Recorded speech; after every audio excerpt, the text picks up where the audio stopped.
Twelfth class students, एक आप में से एक बच्चे के द्वारा एक प्रश्न पूछा गया है। एक मैग्नेटिक फील्ड दिया हुआ है जो टाइम के साथ चेंज हो रहा है और के की डायरेक्शन को ऐसे बताया गया जो कि होती है एक्चुअली। और ये कॉइल रखी हुई जिसकी रेडियस ए है और रेडियस आर, रेडियस ए और रेजिस्टेंस आर है इसका, ठीक है। तो ये पॉइंट ऑब्वियसली ए कॉमा 0,0 हुआ,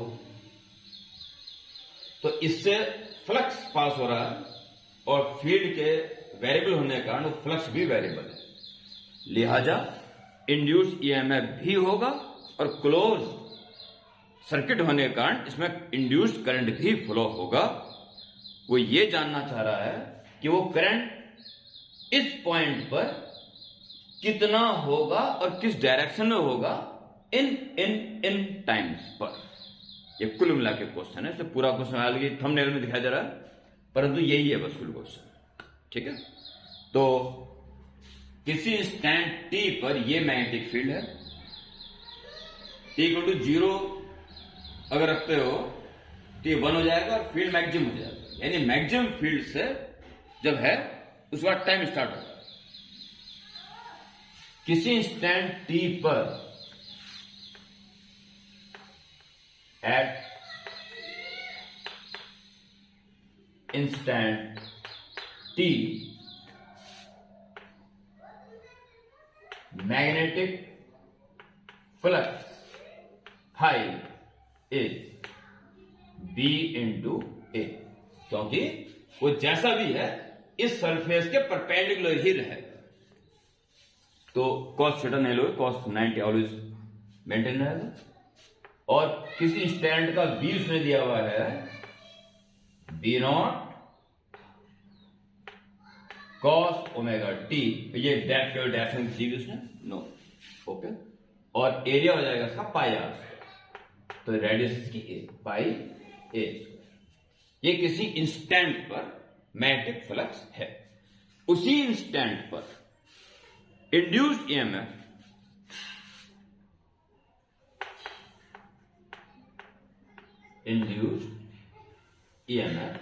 E is minus d phi by dt, Faraday law के अकॉर्डिंग माइनस डेरिवेटिव कीजिए इसका। तो देखिए बी नॉट कांस्टेंट है, पाई ए स्क्वायर कांस्टेंट है, कॉस ओमेगा टी का होता है माइनस साइन ओमेगा टी, तो प्लस बन जाएगा साइन ओमेगा टी और इंटू इसका दोबारा omega.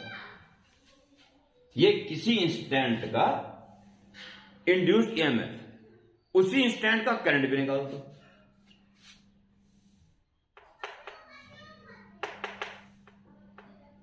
Induced current is E upon R, B naught pi A square omega sine omega T upon R. हालांकि ये मैक्सिमम करंट हो जाएगा, पर चूंकि ये पैरामीटर्स में दे रखे हैं तो मैं इन्हीं टर्म्स में आंसर निकालना होगा। ये किसी इंस्टेंट टी पर उस लूप में फ्लो होने वाला करंट है, ओके। अब हर पॉइंट पे एक जैसे ही होगा, तो ए पर निकालना है हमें with direction. Now at a, 0, 0 current t equal to पहला part pi upon 2 omega, pi upon 2 omega is equal to, इस पॉइंट जाना चाह रहा है इस टाइम पर करंट, तो पाई अपॉन 2 ओमेगा देखिए, तो B naught pi A square omega by R और साइन ओमेगा टी की वैल्यू हो जाएगी पाई बाई 2, जो हो जाएगी 1, यानी कि B naught pi A square omega upon R. देखिए डायरेक्शन के बारे में वैल्यू आ गई और आगे डायरेक्शन लिख देंगे, ठीक है। देखिए डायरेक्शन का केस क्या है, यहां पॉजिटिव आ रही है तो यहां पे ऐसे ऐसे जाएगा ना, तो पॉजिटिव में ऊपर जाएगा, पॉजिटिव आएगी। परंतु खास तौर पे जहां के स्टूडेंट्स हर प्रकार से अपने आप को कंफर्म रखते हैं और सिक्योर रखते हैं, कोई कंफ्यूजन नहीं रहती, तो सोचिए जरा इसको एक और तरीके से कि ये जो स्टैंड है, इस स्टैंड पर फील्ड क्या रहा होगा, ओमेगा टी पाई बाय 2 रहा होगा तो 0 हो गया होगा। इस स्टैंड पर करंट 0 हुआ होगा, ऐसा आ रहा ना करंट, ऐसा आता आता करंट 0 हो गया, तो इंड्यूस करंट की डायरेक्शन ऐसी होगी कि उसके 0 होने का विरोध करेगी, ये लेंस लॉ है।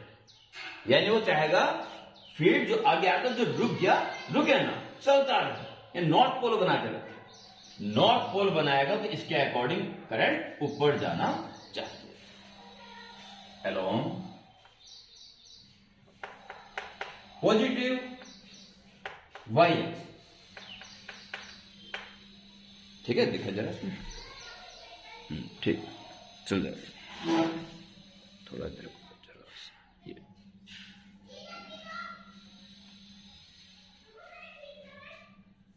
Okay.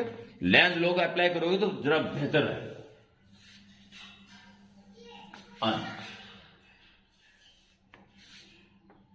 Current T equal to pi by omega, pi by omega, यानी omega T value pi, pi रख दोगे तो 0 हो जाएगा, इज इक्वल टू 0। जब 0 हो जाता है कोई करंट की डायरेक्शन नहीं। एग्जाम में इतना ही करना है, पर देखिए क्या हुआ, ओमेगा टी 0 होने पे ये मैक्सिमम हो गया B0 और ठहरा हो गया।